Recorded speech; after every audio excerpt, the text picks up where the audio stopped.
Hey everybody, so this is a project for Sleep is Love, Sleep is Life, Consciousness by Jenny and Deja.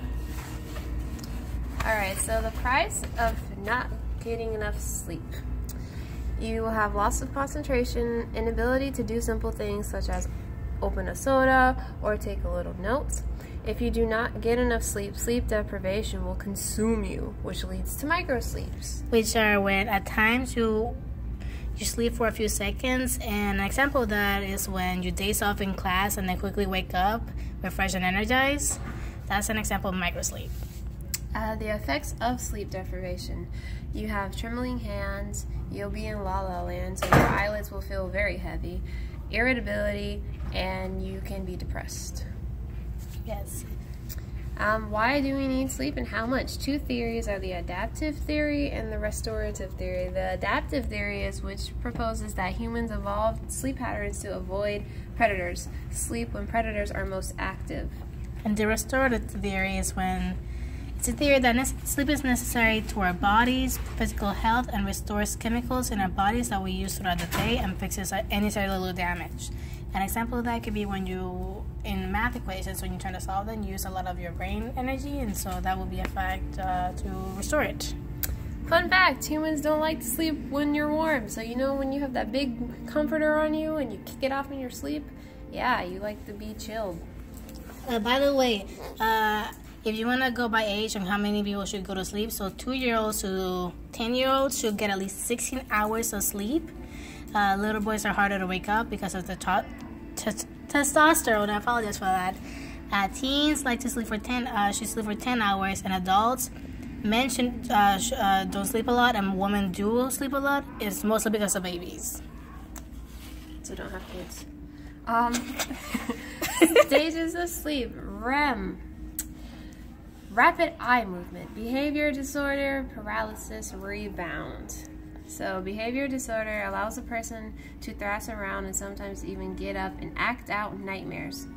Paralysis is not being able to move during your REM sleep cycle. So that means when you fall asleep and you wake up, you can't move. You feel trapped. Rebound is when loss of sleep, especially in REM, is spent recuperating by spending a longer time in it, which is the REM cycle, which will lead you to sleep normally again. So the 4 stages in the non-REM sleep is stage 1, alpha to theta waves. Stage 2 is theta, which is sleep spindles. Stage 3, delta waves, and stage 4, delta waves. Again, but it's more percentage of the brain activity or sleep. So in the stage 1, it's considered light sleep, which is you would get a hypnotic jerk. And the body jerks and you are woken up. Stage 2 is where your body temp drops and your heart rate slows down. Stage 3 is when slow, large delta waves first appear. And stage 4 is when the delta waves account more than 50% of total brain activity, which is deep sleep. And fun fact, sleepwalking happens at that time and has been used in murder trials. Fun fact, we like to take naps, right? So if you want to feel really refreshed, you have to take a 20 to 40 minute nap. However, if you had a long night, you should probably sleep more than just 45 minutes. Dreams. Manifest content and Latin content. Manifest means that your dream has no meaning, and Latin means that your dreams have a secret hidden meaning. And Sigmund Freud, sorry if I don't pronounce that right, he's the one that came up with this.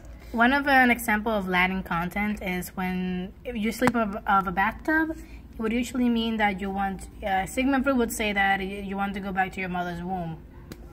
Fun fact, right? Yeah, thanks Sigmund.